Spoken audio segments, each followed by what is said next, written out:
é apenas uma mulher, tá? Então, o que acontece? Às vezes, esses jovens, como eles estão viciados num parasitismo crônico, qualquer atitude que os tire dessa condição crônica de parasitismo gera neles revolta. E, às vezes, eles cometem violência contra os familiares. No caso, o familiar é a mãe. Então, é muito comum, hoje em dia, o índice de infanticídio, de feminicídio, não de assassinato, mas de violência contra a mulher, está vindo dos próprios filhos, porque eles ficam viciados cronicamente na letargia de permanecerem adolescentes, não se importam com a vida prática e querem, né, saqueiam a aposentadoria e ficam ali parasitando. Quando a mãe se dá conta de que ela é uma vítima de um parasita ou de um sequestrador que está roubando a vida dela, já é tarde demais. E quando ela vai tomar uma atitude, ela recebe violência de volta. Então, ela convive com o inimigo em casa. É isso que dá a conivência com a letargia. Então, agora, isso é um problema social, né, que está tentando ser resolvido, e eu não sei como é que vai ser resolvido, porque os próprios pais têm comportamentos, muitas vezes, letárgicos, os filhos são só um reflexo dessa letargia, e o resultado é uma confusão lá na frente. Isso não é generalizado, evidentemente, lógico, né, mas muitos casos semelhantes a esse daí. Então, a gente pega essa situação e aplica na mente. É a mesma coisa. É a mesma coisa. Então, você tem a mente, é um filho, é uma filha, tá? É um filho, tá? E dependendo de como você vai educando esse ser, ele vai se acostumando a um modus operandi, ou modus operandi, uma maneira de agir, tá?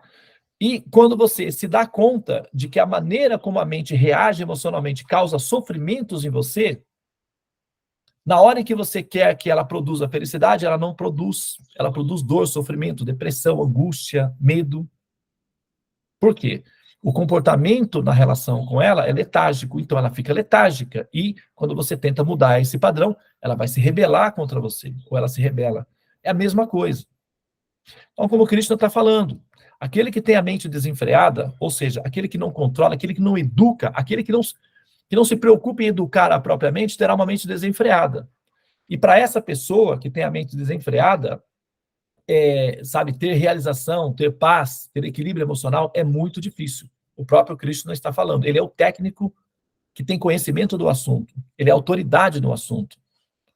Então, para nós, olharmos essa informação e entender isso como algo, é uma mitologia lá do Egito, ou é uma coisa, sabe, é só um frufru, sabe, é só conversas esotéricas. Cuidado com essa posição, é perigosa, porque nós temos um técnico inteligente no assunto.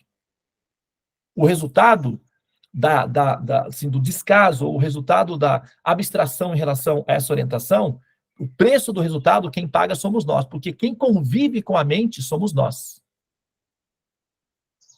Então, nós temos que ouvir a autoridade, prestar atenção no que a autoridade está falando e observar os ensinamentos da autoridade para que nós tenhamos resultados positivos. O que nós queremos? Paz. E como nós obtemos paz? Impossível sem controle mental. É preciso aprender a controlar a mente, aprender a controlar as emoções. Esta é a opinião, como está sendo, o próprio Krishna está dizendo aqui, que se empenha com meios apropriados, com certeza terá sucesso. Então, aquele que se empenha com meios apropriados. Daí a gente se perguntar, mas qual é o meio apropriado para se controlar a mente? Quem é que sabe? Não é? Podemos perguntar. Os sábios sabem que nós não sabemos. Eles sabem que nós vamos nos perder nesses caminhos e que nós não temos noção do que fazer, do que é certo, do que é errado. Então, para facilitar a vida, a nossa vida, que estamos numa condição de estar perdidos nesse mar de mente, nesse mar da mente, que depois nos cobra veementemente a força da ignorância em que ela está, e nós sofremos com relação a isso daí, eles estabeleceram um método apropriado, como o Krishna está dizendo aqui, um método apropriado. Então, eles estabeleceram um método apropriado para que a gente simplesmente, seguindo aquele método apropriado, vamos com certeza ter sucesso. Como está sendo dito aqui, o próprio Krishna, a autoridade está dizendo, através de um método apropriado, você com certeza aprenderá a controlar a mente. E aprendendo a controlar a mente, você obterá paz. Acostumando-se à paz, você passa a experimentar felicidade. Adaptando-se à felicidade, você já começa a entender o que é o reino de Deus.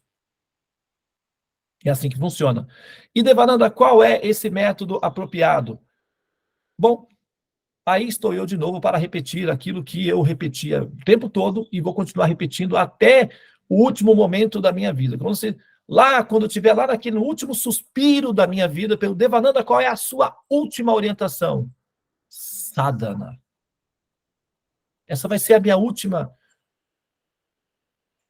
Ah, você, Devananda, falou isso a vida toda e agora está falando sim. E se eu renascer, vou continuar falando a mesma coisa. Sadhana é o remédio. Ah, mas Devananda, de vez em quando eu faço sadhana, quando eu estou inspirada, assim, eu faço. Tá bom, mas não funciona, é assim não. Remédio é controlado, tem que ser tomado periodicamente para funcionar direitinho. Senão não dá certo. É igual antibiótico. Se você toma antibiótico às 6 da manhã e depois você tem que tomar às 6 da noite, e você não toma às 6, você vai tomar lá às meia-noite, e você considera que tomou, ele não funciona. Então, o sadhana é um remédio e ele tem que ser tomado apropriadamente para que ele funcione. Se você não toma o remédio apropriadamente, software, o sadhana é remédio software.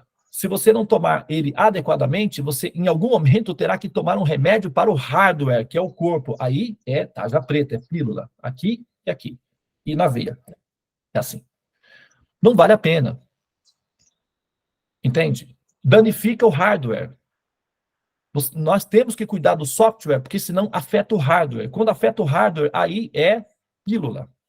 E você vai ficar usando drogas para que o hardware funcione mais ou menos. Não é inteligente.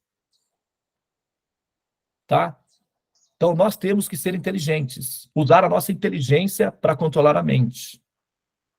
Então, vamos ouvir a autoridade e seguir a autoridade, né? Para finalizar a minha fala aqui, quando certa vez, né, o nosso mestre Jesus foi perguntado, ele respondeu.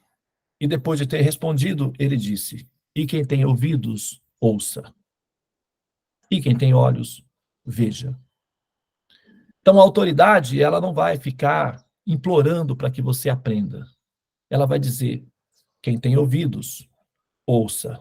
Quem tem olhos, veja. E quem negar os ouvidos e quem negar os olhos, é aquele que troca o eterno pelo temporário. E aquele que troca o eterno pelo temporário, perde os dois. É uma questão de tempo. Muito bem, então, finalizamos aqui. Namastê. Obrigado pela atenção. Hare Krishna, Krishna Krishna, Hare Hare. Hare Rama, Rama Rama, Hare Hare. Ó energia suprema, amor divina, ó Mahamantra, libertador do ser, desperta-me, eleva-me, envolve-me, protege-me. Hare Krishna.